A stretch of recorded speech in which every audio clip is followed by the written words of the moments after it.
The disgraced financier Jeffrey Epstein is dead. Here that was bigger than just Jeffrey Epstein. There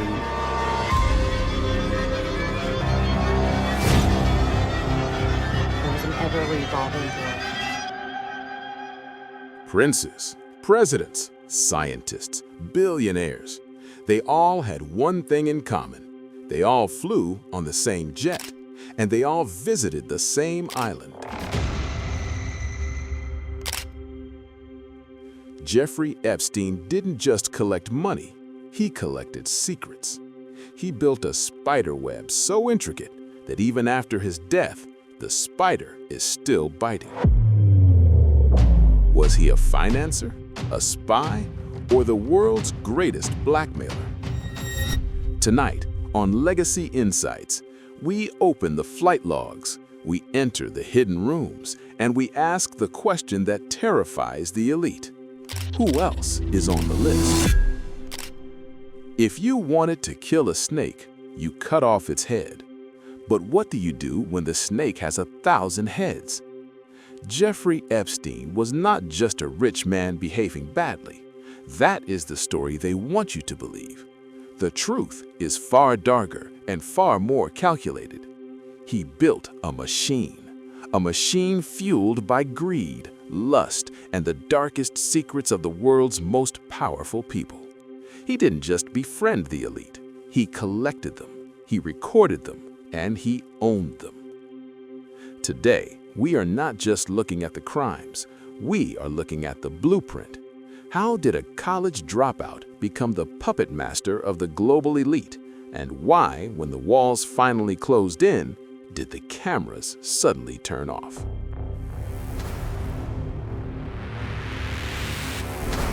Every great con begins with a mystery.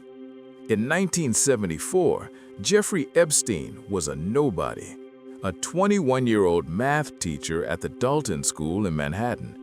No degree, no connections, no money. But he had one talent: charm. He could walk into a room and convince anyone he was the smartest person there. Within 2 years, he was at Bear Stearns. By 1982, he had founded his own firm, managing assets for clients worth billions. But here is the red flag that everyone ignored. Who were his clients?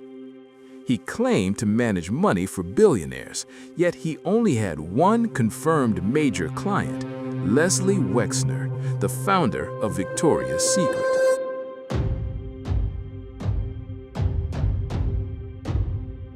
Wexner gave Epstein full power of attorney over his entire fortune.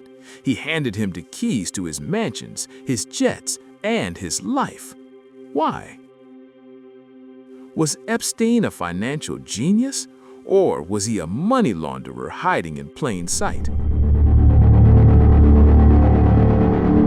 Money gets you in the door, but leverage keeps you in the room. Enter Ghislaine Maxwell, the daughter of a media tycoon. She was Epstein's ticket into high society. Together, they built a pyramid scheme of abuse. But this wasn't just for pleasure. It was an operation. It was what intelligence agencies call a honey trap. The blueprint was simple: lure powerful men into compromising situations, provide them with whatever they desired, no matter how illegal, and then keep the receipt. Survivors reported seeing cameras everywhere, in the bedrooms, in the bathrooms. Epstein wasn't just hosting parties, he was gathering ammunition. This wasn't a party, it was an insurance policy. If he went down, he would take everyone with him.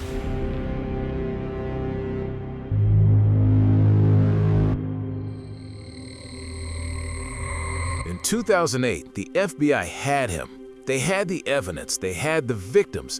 Epstein should have gone to prison for life, but instead, he got the deal of the century.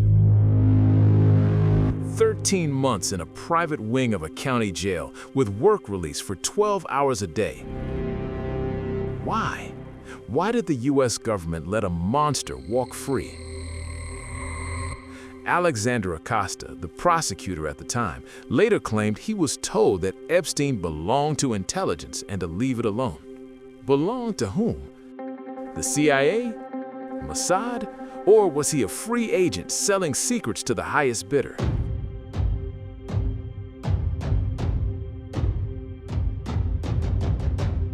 Fast forward to 2019, the world had changed. The Me Too movement made it impossible to ignore him any longer. He was arrested, and this time there would be no deal. He was sitting on a nuclear bomb of information, names that could topple governments. He was placed in the Metropolitan Correctional Center, one of the most secure prisons in America.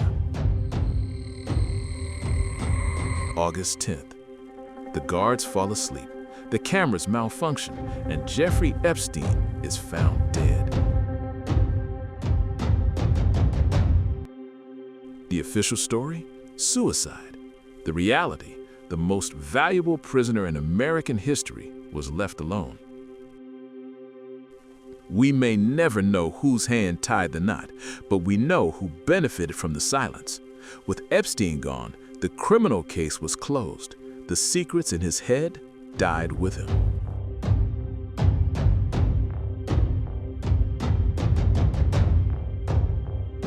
Dead men tell no tales, but files do.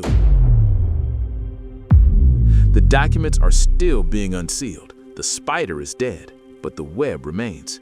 And somewhere, right now, someone is losing sleep wondering, am I next?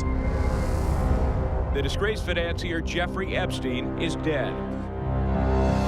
Thanks for watching Legacy Insights. If you want to dive deeper into history's darkest secrets, subscribe and hit the bell. We are just getting started.